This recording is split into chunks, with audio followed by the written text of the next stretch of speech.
51,27,928 ചതുരശ്ര കിലോമീറ്റർ ഉപരിതല വിസ്തീർണമുള്ള ഈ പ്രവിശാലമായ ഭൂമിയെ അല്ലാഹു തആല സൃഷ്ടിക്കുകയാ.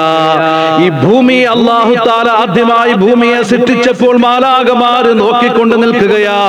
അല്ലാഹുവേ, എത്ര വലിയ പടപ്പിനെയാണ് അല്ലാഹു തആല പടച്ചിരിക്കുന്നത്.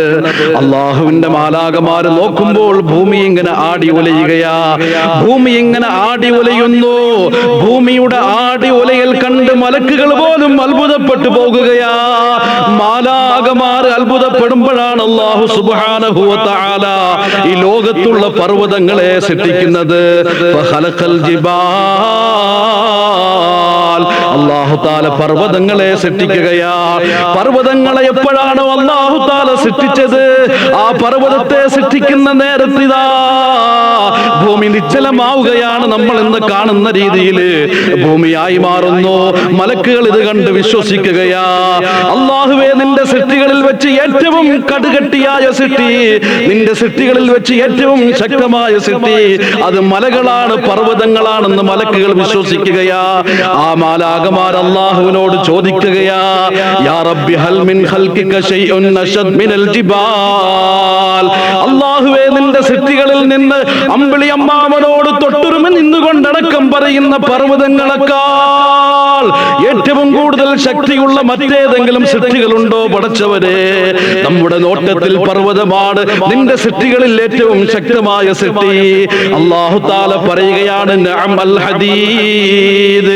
അതേ മാലാഖമാരെ, എന്റെ സൃഷ്ടികളിൽ ഈ പർവ്വതങ്ങളെക്കാളും ശക്തിയുള്ള സൃഷ്ടിയുണ്ട്, അത് ഇരുമ്പാണ്, ഇരുമ്പ്.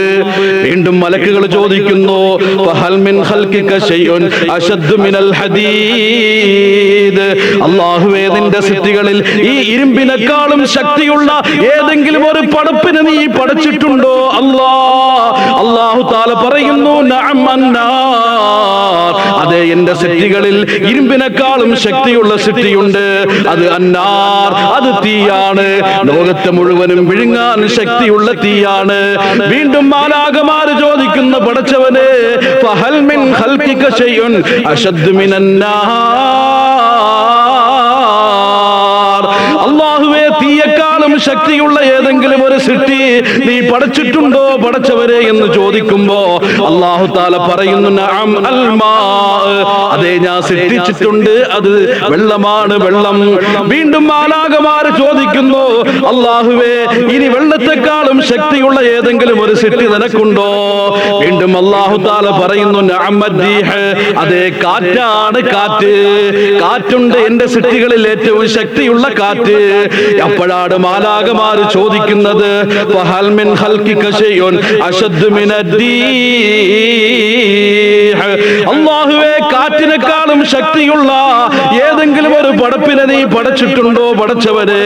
അപ്പോഴാണ് അല്ലാഹു തആല പറയുന്നത്, നഅം ഇബ്നു ആദമു യതസദ്ദഖു ബിയബീരിഹി ഫയുഖ്ഫീഹാ അൻ ശിമാലിഹി. അതേ മാലാഖമാരെ, എന്റെ അടുക്കൽ ഈ കാറ്റിനേക്കാൾ, വെള്ളത്തെക്കാൾ, തീയേക്കാൾ, പർവ്വതത്തെക്കാൾ, ഭൂമിയേക്കാൾ ഏറ്റവും വലിയ ശക്തിയുള്ള അല്ലാഹുവിന്റെ അടുക്കൽ ഏറ്റവും കൂടുതൽ ശക്തിയുള്ളത് എന്തിനെന്നറിയുമോ? ഇബ്നു ആദമു യതസദ്ദഖു ബിയബീരിഹി. ഒരു മനുഷ്യൻ ഇതാ അവന്റെ വലത് കൈ കൊണ്ട് ഒരു സ്വതക്ക ചെയ്യുകയാ. ഒരു സാധുവിന്റെ കയ്യിലേക്ക് ഒരു സ്വതക്ക കൊടുക്കുകയാ. എങ്ങനെയാണ് കൊടുത്തത്?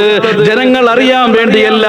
നമ്മൾ സ്വതക്ക ചെയ്യുന്നെങ്കിൽ നമുക്ക് മഹല്ലിൽ വാഴ് നടക്കണമല്ലോ, നമുക്ക് സ്വതക്ക ചെയ്യാൻ. അല്ലെങ്കിൽ ബക്കറ്റ് നമ്മുടെ മുമ്പിൽ വരണമല്ലോ, അല്ലെങ്കിൽ ആരെങ്കിലും കൈനീട്ടി നമ്മുടെ മുമ്പിലേക്ക് എത്തണമല്ലോ. എന്നാൽ അല്ലാഹു പറയുന്നത് കണ്ടോ, ഫയുഖ്ഫീഹാ അൻ ശിമാലിഹി. അവന്റെ വലത് കൈ കൊണ്ട് കൊടുക്കുന്നത് ഇടത് കൈ പോലും അറിഞ്ഞിട്ടില്ല.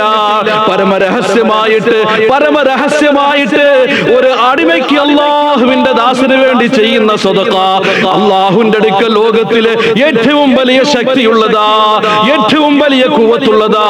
അതുകൊണ്ട് ദിവസവും സ്വതഖ ചെയ്യാൻ ഞാനും നിങ്ങളും തയ്യാറാകണം. ചെറുതെങ്കിൽ ചെറുത്, ദിവസവും എന്തെങ്കിലും ഒരു സ്വതഖ നമ്മൾ മാറ്റിവെക്കണം. അല്ലാഹു നമുക്ക് തൗഫീഖ് നൽകട്ടെ.